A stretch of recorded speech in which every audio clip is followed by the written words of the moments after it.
Maya clutched the worn map in her hands, her fingers trembling slightly as she peered at the dense wall of trees before her.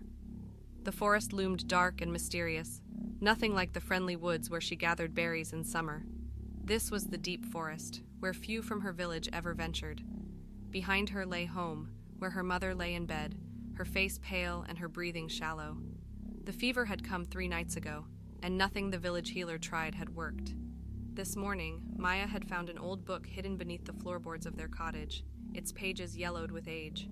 Inside was a map and a recipe for a healing potion made from a rare blue flower that grew only in the heart of the deep forest. "I'll be back soon, Mother," Maya whispered to the wind, hoping somehow her words would carry back to the village. Taking a deep breath, she stepped forward into the shadows of the trees.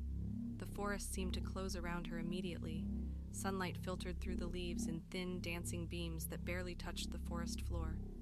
Maya followed a narrow path, checking her map every few minutes. The sounds of birds and small animals rustling in the undergrowth kept her company. By midday, Maya had reached a small stream. According to her map, she needed to follow it upstream to find the clearing where the blue flowers grew. As she walked alongside the bubbling water, she noticed the forest growing quieter. The birds had stopped singing, and even the insects seemed to have fallen silent. Maya paused, her heart beating faster. Something felt wrong. She turned slowly, scanning the trees around her. "Lost, are we?" came a voice smooth as honey but cold as ice.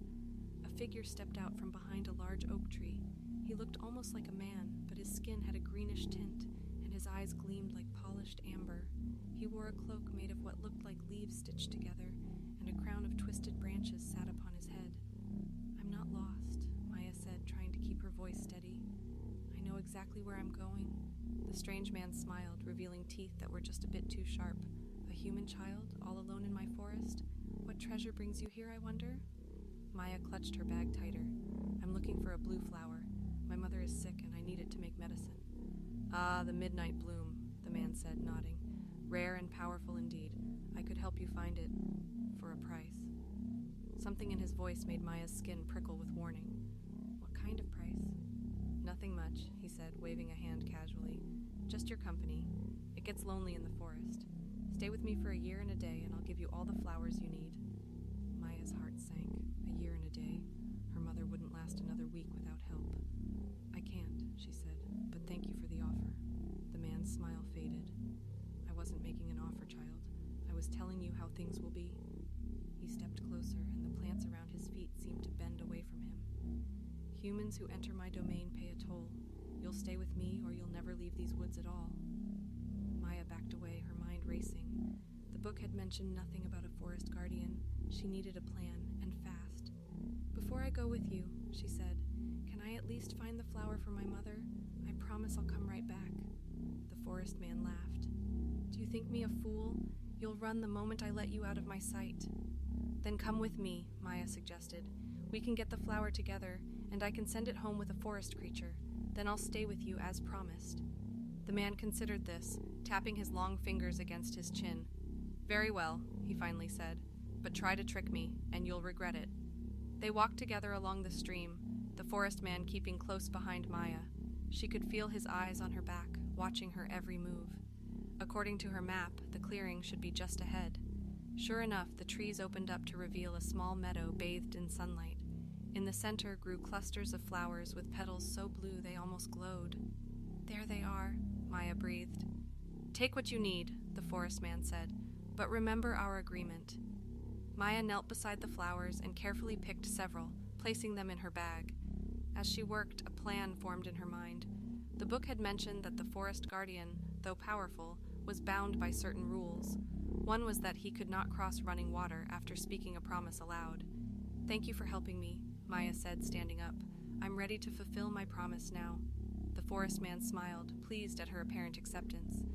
"You'll find my home quite comfortable for a human." Maya nodded, then casually began walking back toward the stream.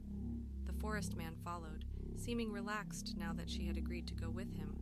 When they reached the stream, Maya turned to face him. "Before I go with you, I need to know something. You promise that this flower will heal my mother?" The forest man rolled his eyes. Yes, I promise the flower will heal your mother if brewed correctly. Now come along." Maya smiled. Thank you for your promise.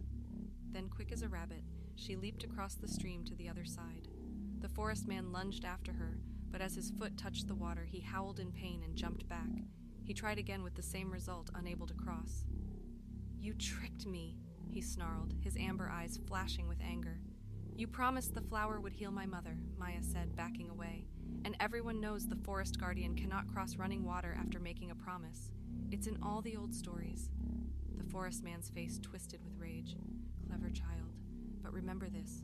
You may leave today, but should you ever return to my forest, no trick will save you a second time. I understand, Maya said, clutching her precious flowers. Thank you for the warning. She turned and ran, following the stream downhill, which her map showed would lead her back to the edge of the forest. Behind her, she could hear the forest man's angry shouts fading into the distance.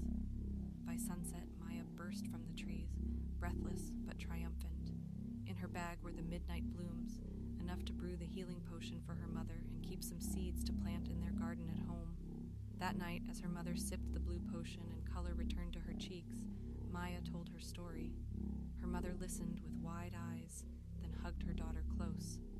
You were brave and smart, she whispered, but promise me you'll never go back to that forest. Maya nodded, thinking of the forest man's amber eyes. I won't need to, she said, opening her palm to reveal the tiny seeds she had carefully collected. The forest has given us its gift, and now we can grow our own. And as the first stars appeared in the night sky, Maya planted the first midnight bloom seed in a pot by their window, a reminder that sometimes the greatest magic lies not in mysterious potions or forest guardians, but in the courage to face our fears and the wisdom to find our way home.